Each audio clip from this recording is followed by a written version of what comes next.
বিষ্ণু ইসলামের তাহাজ্জুদের নামাজের এক একটা সেজদা ছিল এরকম। কোরআনের 50টা আয়াত তেলাওয়াত করতে যত সময় লাগে, বিষ্ণু ইসলামের এক একটা সেজদা ঠিক ততটা লম্বা ছিল।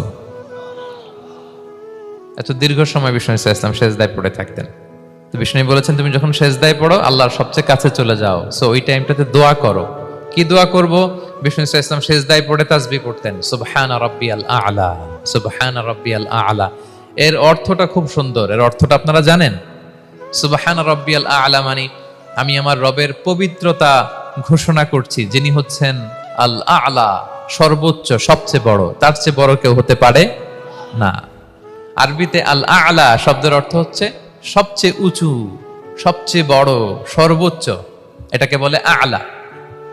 আর আরবিতে সবচেয়ে খাটো, সবচেয়ে নিচু, সবচেয়ে নিম্নে, এটার আরবি হচ্ছে আল আসফাল। এটাকে কি বলে? আল আসফাল। আল্লাহ তাআলা কোরআনে বলেছেন,